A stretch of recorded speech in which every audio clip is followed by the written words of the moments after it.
話時話咧，我哋今日做咩要踎喺度咧？試咩車咧？我都唔知試唔試到啊！點解咁講？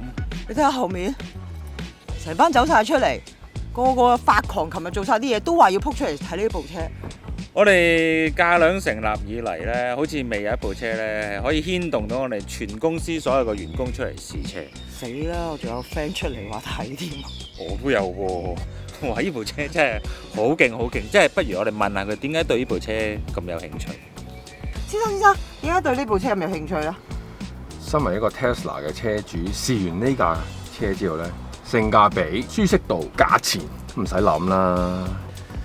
小姐，想訪問你兩句，點解你對呢部車咁有興趣咧？其實咧，我睇到相嘅時候已經覺得佢好有未來感噶啦，同埋咧金屬感啊，揸出街咧都特別吸睛咧，係咪先？吸睛。係啊。先生，係點啊？訪問下你點解對呢部 Ioniq 5咁有興趣咧？哇！真係你跟我嚟睇下先啊！睇咩咧？你見唔見到啊？起角㗎架車係起角㗎。依家啲車咧全部都圓形㗎嘛，一個波咁樣嘅，但係佢起角嘅。即係你中意起角？梗係啦。OK， 好得，唔該晒。好。先生，係點解你對呢部車咁有興趣咧？冇啊，船公司冇晒人，得我翻嗰個咪出埋嚟睇車咯。先生，係。你又訪問下你點解對住個車尾目不轉睛啦？好感動啊！因為兒時百必嘅味道啊！都有少少嘅。我以前打機咧就係呢種感覺，啲車全部都係咁㗎。我終於揾翻啦，我個初戀啊！初戀。喂，先生，喂，聽講你拍片嘅啫喎，你都有興趣嘅咩？哇！呢架車真係好闊啊，同埋呢個冷氣好凍，所以喺度吞泡啫嘛我。開工啦，仲吞泡。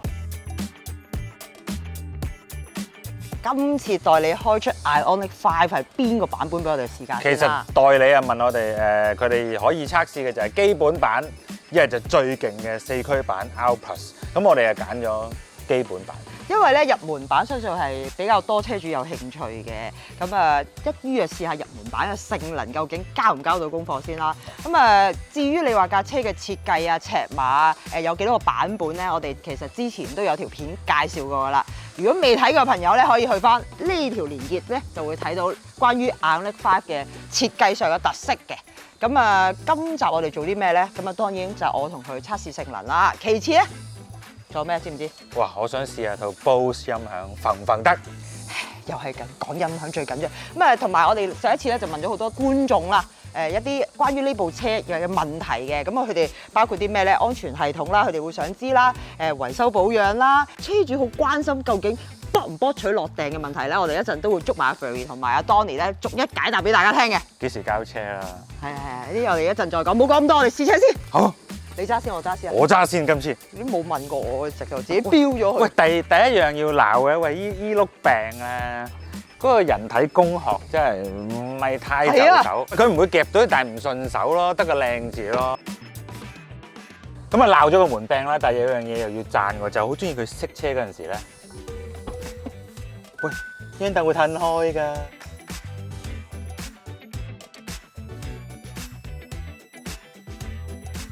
我真係好少會搶住去試一部電動車，呢部車就係有啲咁嘅吸引力俾到我。係咩？點解嘅？因為佢話心動喎。心動喎，因為真係好老實講，我上次講未試嗰陣時，我睇到佢個配套，我都覺得哇！呢部車有冇搞錯？又大又闊又豪華，設備又齊樣又型，究竟好唔好揸咧？咁呢個係一個最後嘅考量嚟㗎嘛。係冇錯，咁溫下書先啦，幫大家。咁入門版咧，即係叫 standard 咧，就係細電版嚟嘅。咁佢就搭呢個58 kWh 嘅鋰電池，咁鋪晒喺車底啦。咁至於力量輸出嗰方面咧，數字上咧就望落去吸引力唔大嘅，因為得170匹嘅啫。咁後驅啦，咁扭力方面咧就係大概35.7個kgm 嘅。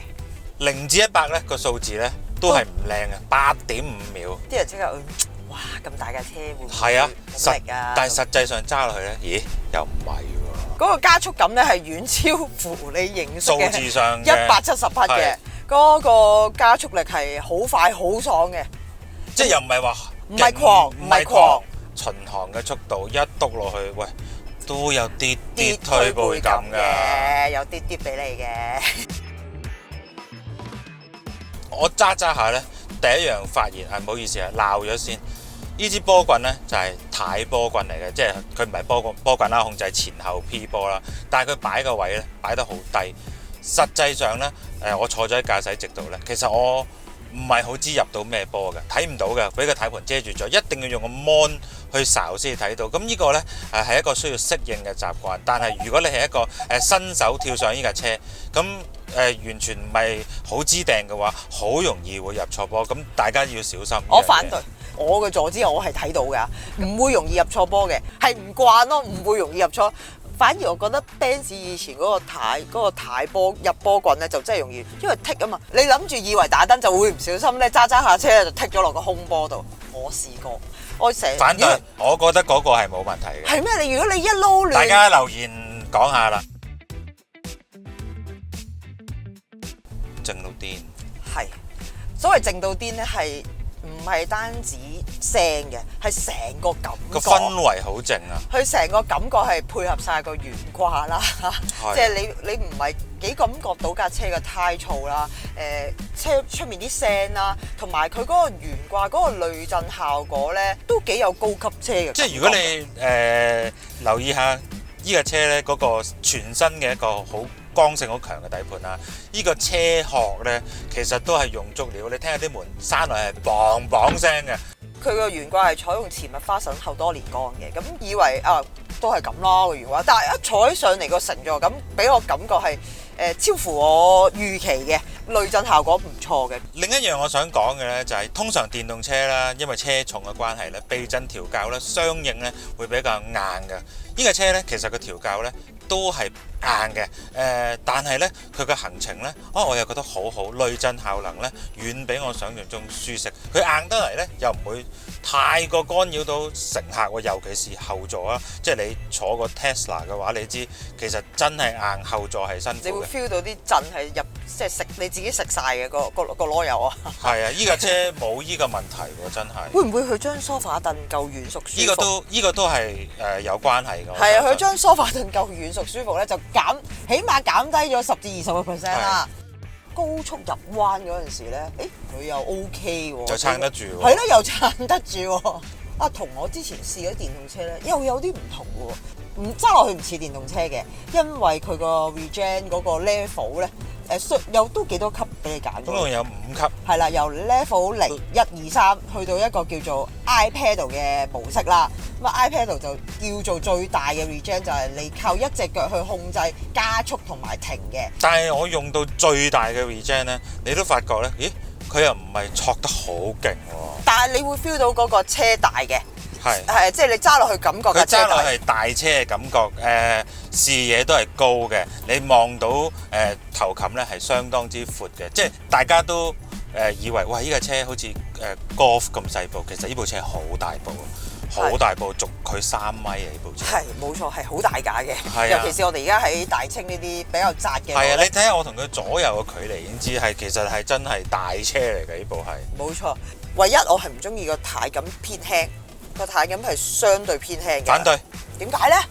我啱啱側咗幾個彎啦，咁呢架車呢，有你估唔到嘅新手呢，我係同意嘅。我哋試架後轆版，佢的而且確係有後轆車嘅感覺，你感覺到個力喺後邊拱緊你，而個頭呢係指得快、仰得快。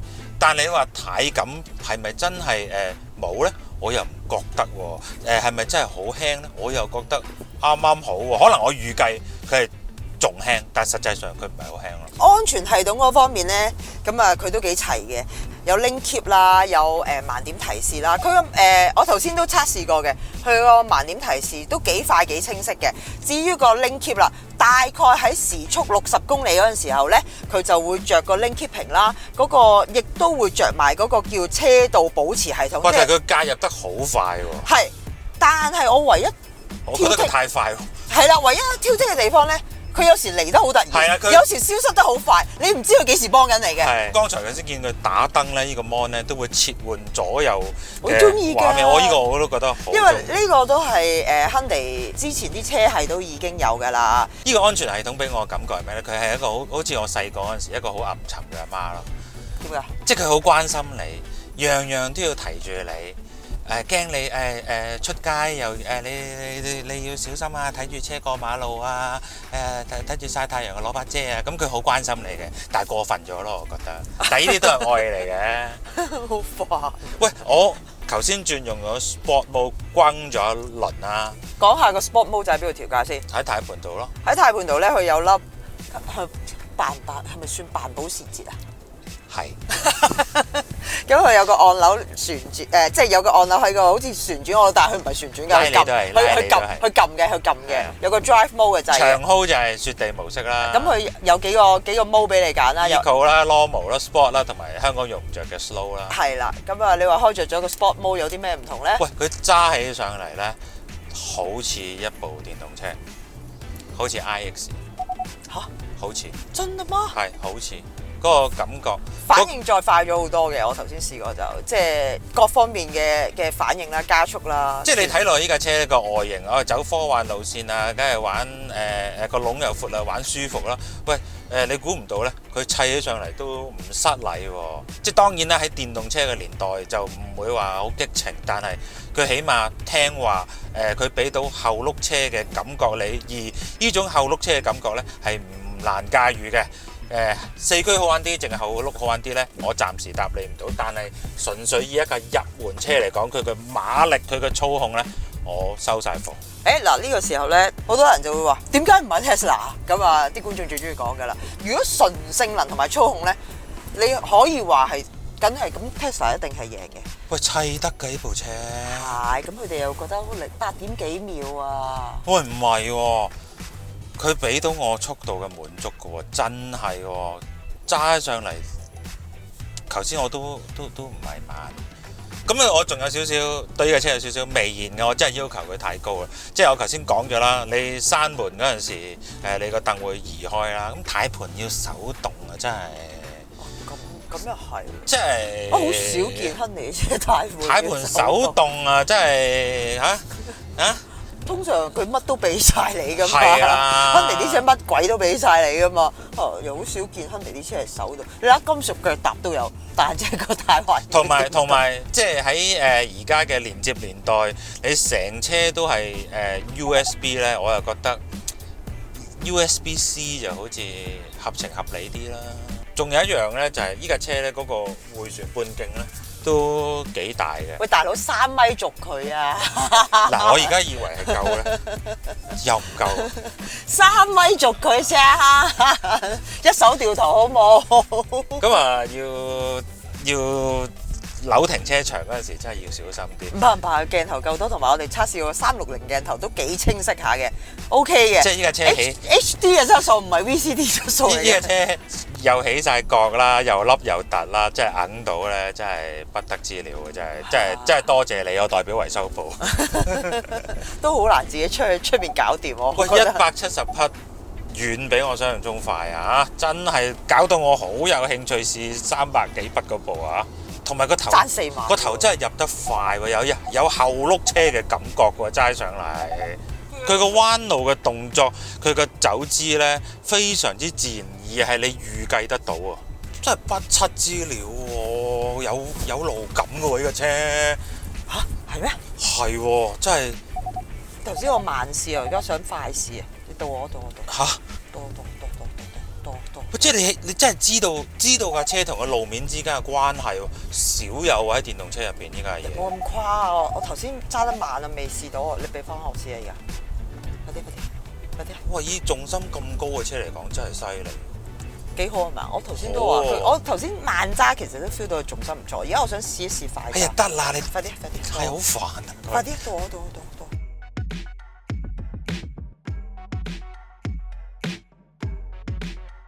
劈佢啲彎嚟咧，真係出奇地同佢嘅車身比例唔吻合地靈活咯。你明唔明我頭先講句嘢？唔似入門版嘅感覺咯。同埋佢嘅迫力反應都真係好好 ，feel 到嗰啲動力喺入面推你嘅感覺啦。咁但係其實成件事你又會覺得佢架車好穩定喎。係啊。哇！咁如果我諗4驅直頭，我諗又有條路軌走出嚟㗎啦。即係我諗可能分分鐘就係跟住條路軌咁行嗰啲感覺。啊，同埋呢張凳都真係好舒服。雖則咧佢唔係筒椅啊，但係咧佢嗰種 sofa 咧包得你好好啊，所以我哋頭先高速入嗰啲彎咧冇擋嚟擋去㗎，你見到我哋啊？同埋佢個坐墊嗰個軟硬度係啱好，就算前座後座都係，呢樣嘢係好抵讚。包得好好，佢係淋住咁包啊！我最憎嗰啲硬掘掘嘅筒椅啊，但係佢呢張咧淋住咁樣包住你㗎。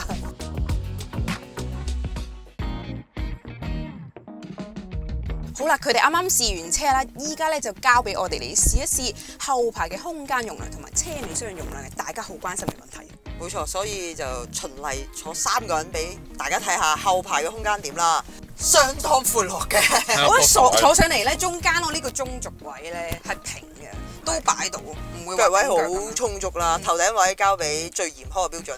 咪咯，我而家計都有位剩啊，唔係頂頂冇揩頭髮，咁就個腳位我真係跳上車第一個感覺就架車外邊睇唔覺得大，貼入嚟個大細咧，講個好實際嘅參考俾大家啦，就好似 Comfort 的士啊，一落去個腳位真係差唔多，就係好長，我前面拳頭有幾多拳頭？2個拳頭大概半尺到咯。咁我幾多拳頭啊？4個都。Comfort 的士咧係要坐到好直嘅，佢係可以坐到好斜嘅。咁啊，佢個椅背可以調校角度啦。係啊，已經係較後咗少少。而家斜咗少少啦，不過有樣嘢咧就係、如果你想較多啲角度咧，佢後邊嗰個行李嗰個鏈嗰個架咧係有頂住嘅。如果你要想挨後啲，一係褪前少少先可以挨後，一係就拆咗個行李鏈先可以挨後。係啦，前面咁多位，褪到幾前都得啦。不過如果褪前咗，我中間呢個位可能有少少頂腳。因為6-4分角，而家佢哋喐緊咧，我呢邊唔喐㗎。嗱，咁我依家我隻腳咧係要往兩邊擺啦，都 OK 嘅，擘大少少。佢前後好似係有個移動係135mm，冇記錯。另外我想講一樣嘢就係咧，佢尾箱容量咧，官方網就講話係531 lit 嘅，但睇起嚟好似咧唔係咯，有咁，因為佢個平台好高啊。係咯，我都上次有講過話，佢唔好處可能搬嘢嗰陣時咧就會辛苦啲嘅。咁同埋望落去咧，好似好細喎，有531有冇啊？佢官方網佢講就咁講，佢話攤平咗之後咧就接近16 lit 嘅。我開頭有少少擔心佢尾箱唔夠大，咁所以咧就試下將個後排椅咧就褪到最前，咁就發覺咧都多咗成咁大條罅可以攞嚟擺下嘢，即係個靈活性會大好多。即使我哋褪到最前咧都唔頂腳嘅。另外咧前面啦個行李箱容量咧就有57 lit 嘅。咁啊係一個後驅版啦，如果4驅版咁我據說就係前面因為擺咗個摩打嗰啲嘢咧就會淺咗好多，起碼減咗半以上。咁啊 Ioniq 5咧喺韓國咧就有一個電話嘅 Apps 咧可以對應控制呢部車嘅冷氣啊、電啊各方面嘅嘢。個 app 咧就叫做 BlueLink Connectivity。咁啊呢個 app 咧其實基本上都係管理咗電池啊、插電時間、插電量啊，你可以 preset 咗插幾多、插幾耐，去邊度揾插電站啊，嗰啲種種嘢嘅。壞消息咧就係暫時喺香港未用到嘅，因為用到先。廠嘅回覆咧就係話因為香港未有 server， 咁啊所以咧暫時未得，幾時得未知。咁我相信都會逐步會做㗎啦，咁只不過大家等下啦。咁而家講到呢度咧，出邊有個曬到窿嘅人，好想入嚟喎，講佢中意嘅一樣嘢喎。哦，音響啊？係咯，就係咯。冇錯，喺出邊曬到窿嗰個就係我啦，但係值得等待嘅，因為全線嘅 Ioniq 5咧，無論你買乜嘢版本都好咧，都係跟Bose 嘅 Premium Audio System 啦。咁依套 Audio System 包括啲乜嘢嘢咧？包括咗8個喇叭。呢8個喇叭嘅分佈係咩咧？左右前門的各有高音同一個全頻啦，中控台頂方有個中音啦，後門兩邊亦都有一個全頻啦。咁低音嚟自邊度呢？就係擺車尾嘅 subwoofer 啦。咁啊，你可以當佢係8，你可以當佢係7.1，都冇乜所謂嘅。咁呢套音響呢，廠方冇交代總輸出嘅，但係佢有一個所謂專用嘅控制版面啦，可以好似基本嘅調校，可以調校音場嘅前後啦。咁啊，可以調校呢個高中低音嘅各自嘅調校啦，就冇話嗰啲咩3D 啊、咩 concept hall 啊、嗰啲嘅預設咗嘅模式咧係冇嘅，但係咧依套機頭咧就進展咗 Bose 嘅風格啦，低頻勁量十足，咁啊最適合用嚟聽我最中意嘅Blackpink 啦。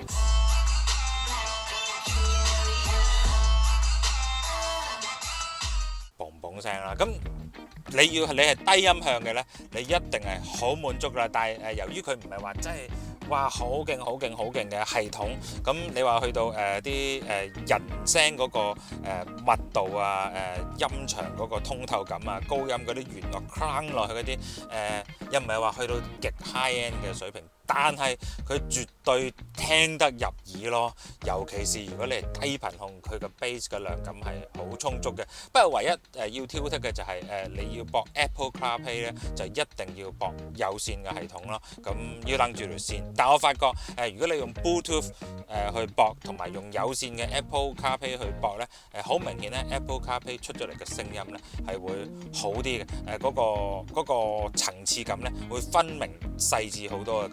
咁我都建議長期插住佢啦，可以當叉電咯。咁總括嚟講，你唔需要再 upgrade 嘅，因為呢套音響你要出到呢個效果嘅，冇2萬都走唔得。至於大家另外一個好關心嘅問題咧，就係保養同埋保用問題啦。咁保用方面咧，呢架車就保用5年無限公里，電池咧就8年16萬公里嘅。至於保養收費方面咧，我哋都問咗代理啦，單次收費咧就1800蚊。如果你係想平啲嘅話，可以買 package 嘅，1年2次3500蚊起，5年咧10次咧就10000蚊起嘅。仲有買 package 咧有着數喎。有咩着數啊？佢係附上一個奶媽車服務啊！如果你架車冇電咧，佢會有個奶媽車嚟到咧幫你叉電㗎。咁啊，講到車主另一樣好關心嘅議題就係充電啦。咁啊，第一樣要鬧嘅咧就係充電位咧就單邊嘅啫，得右邊有。咁可能你要就泊車充電嗰時咧就冇咁方便嘅。咁但係要讚嘅咧就係 Ioniq 5咧，其實咧佢有800伏嘅電壓系統嘅。咁啊呢個系統咧好處係咩咧？犀利啦，就係食電食得多啲嘅。佢最高可以食到幾多電咧？大電咁計咧就最高可以食到220至到230 kW 嘅電嘅。咁啊細電版咧就少啲嘅，就食到180個 kW。咁即係簡單啲講咧，即係香港市面上最多嘅50 kW 嘅 DC 直流快叉咧，咁啊需要嘅時間咧，咁啊呢部咧就47分鐘，咁啊大電咧就大概56分鐘咁左右啦。咁如果你再用啲勁啲嘅快叉咧，例如350個 kW 嘅快叉咧，咁啊大概咧就需要18分鐘咧就可以叉到80%噶啦。咁啊，但係而且呢部車咧係對應呢個11個 kW 嘅 onboard charger 嘅，即係中叉啦。咁啊中叉嘅時間咧，以呢部咁計咧就大概需要9個鐘左右啦。以為呢堆數字冇乜有錯啦，其實香港已經開始有300 kW 嘅快叉噶啦。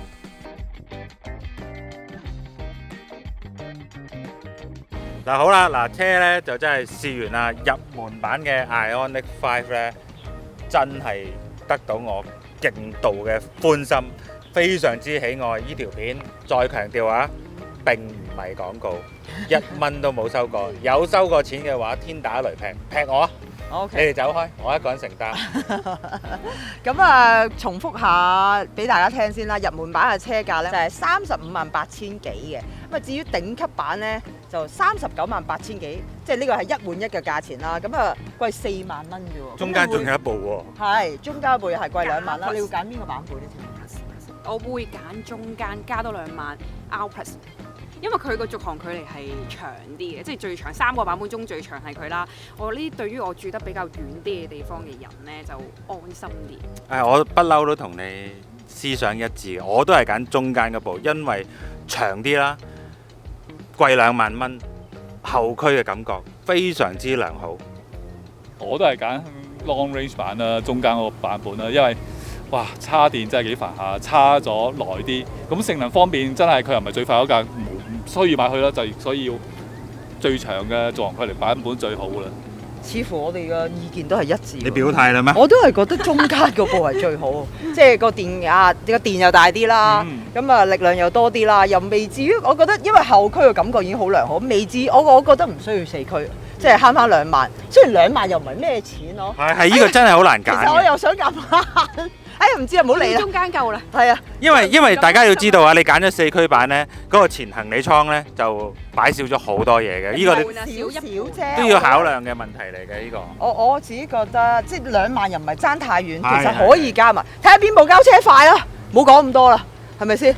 部交車幾時交車啊？係啊，呢個都係車主最關心嘅一個問題。請問車主幾時交車啊？喂，首先我唔係車主，據講咧最快咧今年內有可能交到第一批已經訂購咗嘅車。如果你而家見到呢條片覺得好有興趣，先至去訂嘅話咧，應該要出年2023年先有。希望啊，都冇實質答案㗎。成年啦！好啦，今日嘅測試都差唔多啦，就係天黑啦，好多佢哋都仲想試啊。我做一樣嘢喎，好似上次阿陳生話想試韓燒喎。V2L，哎呀，今集唔試住啦，我哋留翻下集慢慢玩呢個 system 俾大家睇，好唔好？咁啊，俾下其他人試車啦。試車啦，試車再試。到時買定燒肉，再同大家講下 V2L 嘅功能究竟實唔實用。Subscribe YouTube CLS 我哋。係啦，好啦，拜拜。可以試車啦，你。好，快啲，我又再試過先。你又試 Godfrey 啦。